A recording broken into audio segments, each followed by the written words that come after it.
Hi lovelies, welcome back to this channel. If you're new here, my name is Belinda Strana. Thank you so much for all the love and support. To my returning subscribers, to those people that share my videos, leave commentaries, and also educate each and every one of us, you guys are the real MVP. Alright lovelies, let's dive in. So lovelies, I came across this video on my For You page on TikTok and I thought to share with you guys where this sister actually spec on this question that got the whole of internet reacting. She was like, during Jim Crow law and segregation, where were the Hispanic people, Asian people, and every other POC people? And this got a lot of people reacting like, this is something that was not really taught in school and all of that. And I was able to put some stitches because a lot of people actually stitched her video, and I decided to just put it up here for us to actually get ourselves educated. I'm just going to read the clip. Please leave me your own thoughts in the comment section of what you think of this video, and please do not forget that we do not support any form of bullying and harassment. We're just here for educational and informative purposes. Alright lovelies, let's dive into it. I found a gap in history, and I'm trying to understand, where were the Asian and Hispanic kids during the segregation era? Like when it was whites only and coloreds only and the black people were integrating into white schools, where were the other races of people at?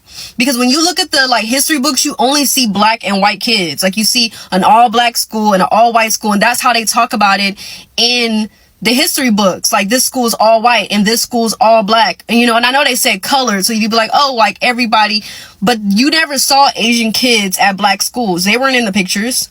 Or Spanish kids at black schools. So where did they go to school? And did they not care about integration? When did they come into the equation and start integrating too? Why is that such a gap? Am I tripping? Maybe I'm skipping a part of it. I feel like learning history my whole life, they've never talked about. They never talked about the integration of Asian Americans into white schools, or Spanish or Hispanic people into white schools. They never talked about that. So I don't know. It's just a thought. I just crossed my mind right now, so I just thought I'd say it out loud. The colors only. Hi, political science major here. They were here. There is no gap. What you might be experiencing or might think is a gap is probably the lack of the vocalization of the stories, or the stories not being told all throughout textbooks. But for someone like me who went to college for this, it's right there. It's in the history books, and it was in some of my high school history books as well, to be fair to our government. Okay, I'm going to try to use three things to try to layer out why I think you may feel like there was a gap, or why it seems like that story is not being told or vocalized. The three things are population, location, and assimilation. I'm going to try as best as I can to use facts and not try to opine too much. All right. So the first one is population. So, and during the height of which considered the civil rights era, supported by my background here, 85% of the population was white. 11% was black, less than 4% was Latino, less than 6% was for foreign born, and I'm presuming that remaining kind of 0.00 some percent, in 1960, for example, I think 980,000 people identified as Asian. So that's a very small number. And I think we can conclude that with population, the larger population will have a bigger impact as far as their story being told, as far as their fight for freedom, right? So 11% of black people going through, not all 11, but you get my point, going through Jim Crow segregation and marching. That is obviously going to make the worldwide news. There's going to be more stories written about those marches in the history book. Okay. Now, if you compare that Latino population to now, that's just probably why you're seeing this discrepancy. It doesn't make sense to you. The Latino population, I believe, is going to be more than almost 22% of the U.S. population. That is a huge jump. Okay. But during the 1960s, these fights were there, right? Or even before the 1960s, right? There are a number of, Latino fight for segregation, for desegregation, right? So you see Mexican Americans going through segregation in California schools, right? There were riots. There were things like the Zoot Suit riots in the 1940s, which was also in Los Angeles, California, which leads me to my next point, which is location. So here's the thing. America's makeup, how it is now and how we know it now, is a lot different from what it was back in the 1950s and 1960s in terms of location and demographics. Okay, so in America, a large part of what most people focused on and cared about, especially is the northern part of America and the South. But a lot of places where the Latino population, remember, we've established that they were small, they were located in the southwest part of America. Okay, and the fundamental difference in the southwest part of America's segregation versus the southern segregation, where a lot of black African American people were, is they didn't have these laws coded. They didn't have these segregation laws coded. They didn't have these English only laws coded, unlike the Deep South, in which they had these segregation laws, Jim Crow laws, most of the time, not all the time, coded. Okay, so that's kind of the first problem. The second thing is, again, how much attention was paid to the western portion of America. Like, California now to have, a large number of electoral votes, right? It to be immensely populated. It to be a integral part to America now. The New Mexicos and whatever of the world. It didn't used to always be like that. So it was easier for what was going on in the western part of America to, either not be documented, to either not be looked at with, analyzed with deep lenses. But as you can see here, for context, there are documented, lawsuits of Mexican American parents suing Orange County, California school districts on behalf of their children and 5,000 other children of Mexican and Latin descent, arguing that the segregation, even though it was not coded in the law, was violating their constitutional rights. So these things existed. It was there. It happened. Okay. So, like, for context, if you go to learningforjustice.org, you'll see some of just documented history of the fight by Mexican, Hispanic population from the 60s on, things like the Latino high school walkouts, and you'll see it. It's there. You can even go back as early as the 1910s and see, what the Hispanic population, was doing. And then there are also stuff about the Asian population, but again, it was different. When we talk about the Chinese with the gold rush, that's a little more complex. And I just want to keep this as simple as possible, right? It's there. Like, it's right there. There was a Mexican American Legal Defense and Education Fund, that pursued protection of civil rights of Mexican Americans. Like, it's there. Okay. That's just my main point. Now, my final point is more of kind of an opinion or conclusion / inference that I've drawn, and which is the concept of assimilation. I think that, unlike black Americans, I think that there is an easier path to assimilation for Hispanic Americans, and sometimes Asian Americans in the United States, but particularly with Hispanic Americans, to be able to assimilate into whiteness, right? And I think that because of that, year over year assimilation, even though some people may still identify as Hispanic, I think that there is less incentive to, regurgitate and or keep putting the story of America's treatment of their forefathers to the forefront. This part is mostly opinion. And I think that unlike, a lot of African American brothers and sisters who have, grandparents and great grandparents tell them the stories of what they went through the Deep South, and they are still seeing kind of, I guess, the consequences of that, and they're still seeing some of that similar treatment in America today. It's harder for black people to assimilate with whiteness, unless, again, you're biracial and then you marry a white person, and that type of conversation, which is for another day.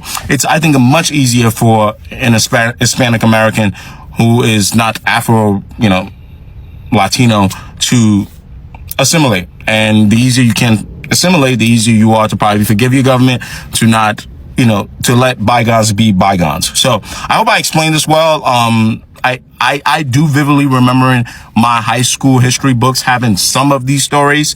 I don't think it was as detailed as the stuff that I learned in college, but if you most definitely just type in Latino segregation era, a lot of this stuff will pop up. All right.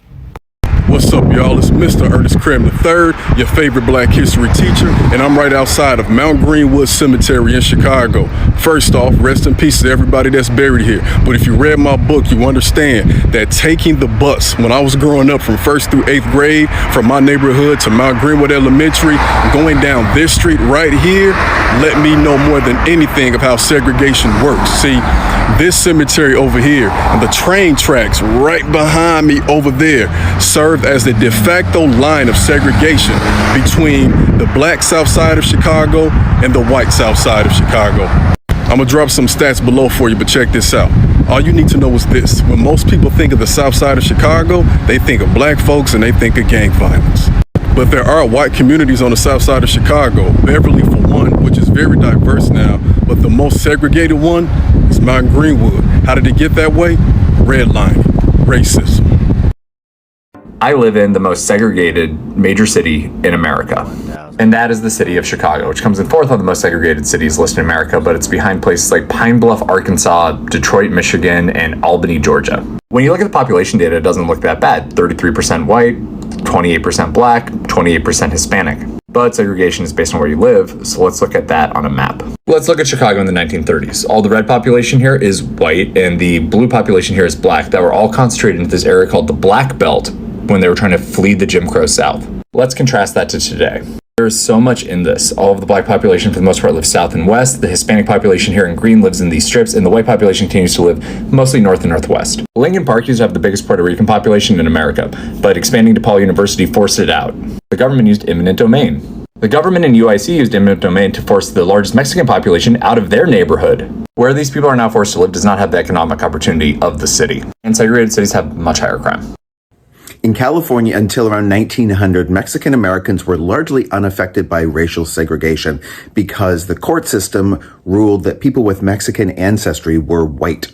But with the revolution in Mexico and an increasing number of Mexicans looking for new opportunities, there was a significant increase in immigration of Mexican people to California. Shockingly, this upset a lot of white people, and among other things, they started to call for separate Mexican schools. Gonzalo Mendez and his family lived in Westminster, California. School officials told he and his wife that their children would have to go to the Mexican school. Mendez and a group of parents sued Westminster School District in federal court, saying that segregation based on ethnic background was harmful. They won, and on April 14, 1947, the U.S. Ninth Circuit Court of Appeals upheld the decision 7-0. The Mendez case became the first school desegregation decision in the U.S., setting the stage for Brown v. Board 7 years. I seriously love this. When I saw this video, the stage I put up here, and the question at which this sister was actually, about the segregation, Jim Crow laws and all of that, where were the POCs, and I was like, something like this has actually crossed my mind. Because of the stitches that we all put here, sometimes when I come across videos about, Jim Crow law, segregation, and how the way at which they treat, people that look like me, and the schools, the way they differentiate black schools to white schools or black, neighborhood to black, I keep asking myself too, what really happened with the POC people? Where were they? Were they actually included with pan-colored people? Were they included with black people? They never talked about the other POC people. It was all about, okay, black only, white only. I never saw something like POC, or could I say Asian only, or how it is. And luckily for me, this sister threw the question, and I used it as an opportunity to get myself educated, because this is something I have been wanting to know. And with all of the stitches I put here, I think they were all in place, but it's just that these people concentrated more on the black people. Just like other stitches I put here, this man was talking about how Hispanic people, every other people was actually considered, there's a government that will consider them being white, maybe because of the way at which they look and all of that. That's why even till today, they still feel that they are pan-colored. They still, consider themselves to, to be described as pan-colored people and all of that. You know, that is why it's as if people that looks like me were actually treated worse off than every other. And this still brought me to another thing that a lot of people like arguing about. You know, anytime people that looks like me talks about slavery and all of that, a lot of POC people often say that, oh, you guys are not the only one that was enslaved, which is, yeah, you guys are not the only one that was treating, differently, or that was actually discriminated against. But these people forget that there is something they call chattel slavery, which it is actually people that look like me that participated wholeheartedly. Oh, okay. They were the ones involved in chattel slavery. That is why it's as if people that look like me, their experience is quite far different compared to that of other POCs. That's why sometimes when other POC, comes to, I have seen so many videos here where they talked about how we have this, victim mentality, and how we feel that we are the only ones that actually, or our ancestors were actually the only ones that faced slavery, discrimination, and all of that. But without even realizing that the chattel slavery was like where it's as if people that look like me are they experience the worst of it. There is this video I saw about Irish people and how some of these, what I call them slave masters, use them as a tool to also, make people that look like me to work so ridiculously. Like, they will get people that look similar to them, make them the chair whatsoever to the enslaved people. So the people that did the real work probably is people that looks like me. Then this other people who is very responsible to the slaves to actually make sure that they are doing the right work. The way it is, even in the workplace, they have their field workers, they have their managers, representatives, and all of that. So I think that is how it was during the enslaved period. But this one is that they were all working in misery and in sorrow, and so many things, atrocities was done to them. This is exactly the difference between people that looks like me and every other, POC people. And this is what POC people do not want to understand when we talk about chattel slavery and try to describe how it's all different. Anyway, lovelies, why not just leave me your own thoughts in the comment section of what you think of this video. Please do not forget that we do not support any form of bullying and harassment. We're just here for educational and informative purposes. Why not leave me your own thoughts in what you think of this video, and I will see you, lovelies, when I upload the next one. Leave me your own thought in the comment section of what you think of this video. Please subscribe to this channel if you're here to do that. Like, and I will see you, lovelies, when I upload the next one.